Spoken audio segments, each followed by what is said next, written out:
Assalamualaikum warahmatullahi wabarakatuh. Perkenalkan, nama saya Zafira Corona Alia dari kelas 11 IPS 3 Prasensi 30. Di sini saya akan menjelaskan tentang nasionalisme Asia Afrika. Nah, nasionalisme bangsa Asia Afrika ini merupakan bentuk upaya melepaskan diri dari kolonialisme barat dan ide semangat nasionalisme yang bermula dari Inggris, kemudian berkembang ke berbagai dunia termasuk Indonesia. Nah, selanjutnya adalah faktor-faktor atau faktor berdirinya nasionalisme Asia Afrika. Untuk yang pertama, nasionalisme Tiongkok. Nasionalisme Tiongkok ini dilatar belakangi oleh kekecewaan rakyat atas kekuasaan dinasti Mancuyang yang dianggap bukan bagian dari bangsa asli Tiongkok atau etnik Han. Kekecewaan rakyat ini semakin memuncak ketika Tiongkok kalah dari Inggris dalam Perang Candu pada 1842. Rakyat Tiongkok ini menderita akibat dijajah Inggris, Amerika Serikat, dan Jepang. Rakyat Tiongkok ini menilai kaisar terlalu lemah dan bertanggung jawab atas segala bentuk penjajahan yang terjadi di negaranya. Kemunduran dan kehancuran Tiongkok ini dalam perang Tiongkok-Jepang ini mendorong nasionalisme Tiongkok yang dipimpin oleh golongan intelektual. Salah satunya adalah Sun Yat-sen.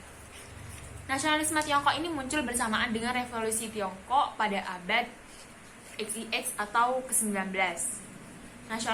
Nasionalisme Tiongkok ini bertujuan untuk membentuk kesatuan negara Tiongkok di bawah pemerintahan yang kuat dan membangun negara. Untuk yang kedua adalah nasionalisme Jepang.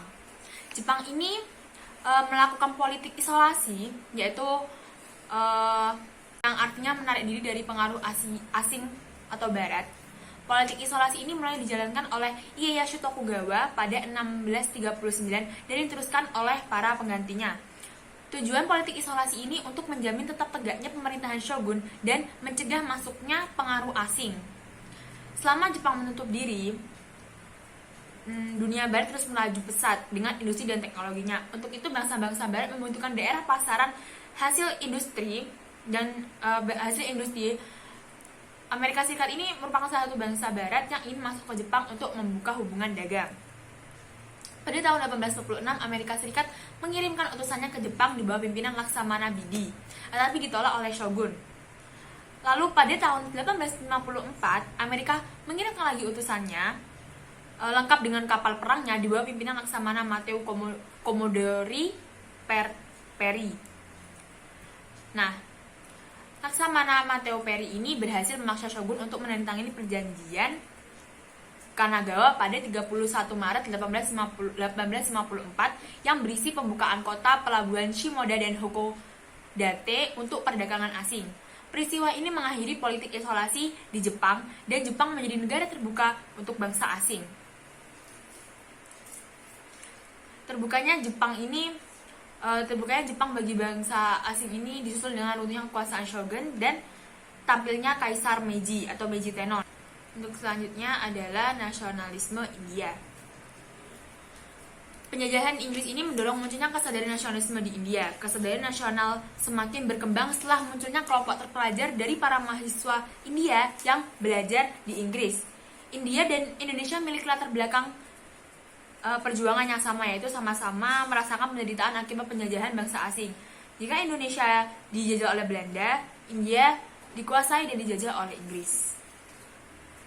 Penjajahan Inggris ini mendorong munculnya kesadaran nasionalisme di India, dan kesadaran ini semakin berkembang karena tadi itu ada golongan terpelajar dari para mahasiswa di India. Faktor luar yang turut mempengaruhi nasionalisme India ini adalah kemenangan Jepang dalam perang melawan Rusia pada 1905. Nasionalisme India ini juga dipengaruhi oleh beberapa faktor dari dalam negeri. Gerakan dari pemikiran nasionalisme yang muncul di India sebagai berikut. Ada pemikiran Mahatma Gandhi, yaitu menginspirasi perjuangan kemerdekaan. Ada gerakan Brahma Samadhi, yaitu menghilangkan kepercayaan banyak dewa dari masyarakat India. Lalu ada gerakan All India National Congress, yaitu gerakan rakyat India yang bertujuan mencapai kemerdekaan dari penjajahan Inggris. Nah, selanjutnya adalah nasionalisme Mesir. Gerakan Wahabi yang menentang kekuasaan Turki Utsmani berkembang menjadi gerakan awal nasionalisme Mesir.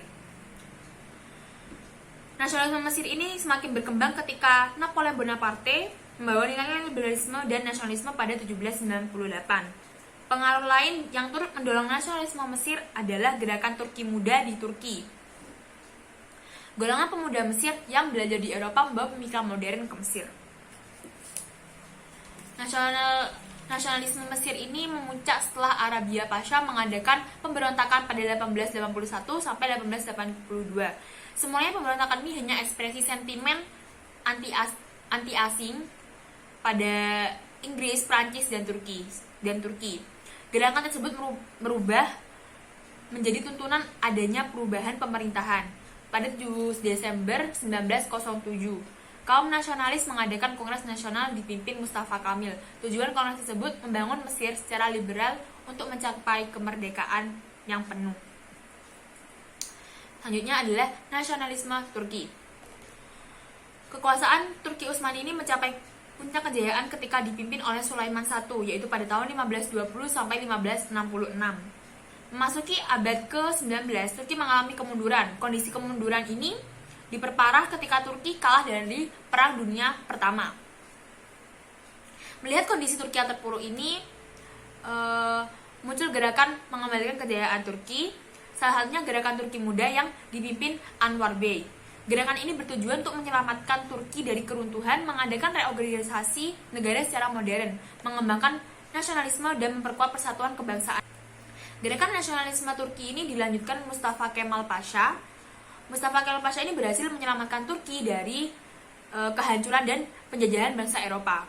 Dan bangsa Barat yang semakin gencar untuk merebut daerah-daerah jajahan Turki dan siap menghancurkan Turki juga masuk dalam faktor-faktor nasionalisme berdirinya nasionalisme di Turki. Yang terakhir adalah nasionalisme Indonesia. Nasionalisme Indonesia ini terbentuk menurut saya berbeda karena Indonesia ini membentuk nasionalisme ini berdasarkan atas kesadaran identitas bangsa. Bangsa Indonesia merupakan hasil konstruksi atas pengalaman penderitaan dan diskriminasi oleh pemerintahan kolonial Belanda. Kondisi tersebut mewarnai nasionalisme awal Indonesia, yaitu sebuah penegasan identitas diri melawan kolonialisme Belanda. Munculnya golongan intelektual di Indonesia turut mempercepat proses berkembangnya rasa kebangsaan. Golongan intelektual yang diwakili golongan muda yang mendapat pendidikan di Barat atau Belanda mendirikan organisasi kebangsaan, baik di Indonesia maupun di Belanda. Nasionalisme Indonesia juga berkembang dari diskusi-diskusi terbatas di kalangan bangsawan terpelajar. Diskusi tersebut berupaya menemukan cara baru untuk menghadapi masalah kolonial Belanda. Nasionalisme yang dipupuk semakin berkembang ketika ditemukan satu identitas bersama dalam kata Indonesia. Indonesia menjadi pengingat perjuangan berbagai suku bangsa di Indonesia. Indonesia menjadi identitas baru dalam perjuangan kemerdekaan. Nasionalisme Indonesia mampu lepas dari belenggu penjajahan Belanda pada 17 Agustus 1945. Sebagai generasi muda, hendaknya kita meneladani sikap peduli dan proaktif para tokoh nasionalis di Indonesia. Dengan demikian, Anda telah berkontribusi dalam mengisi kemerdekaan. Sekian presentasi dari saya. Apabila ada kesalahan mohon dimaafkan. Wabillahi taufiq wal hidayah. Assalamualaikum warahmatullahi wabarakatuh.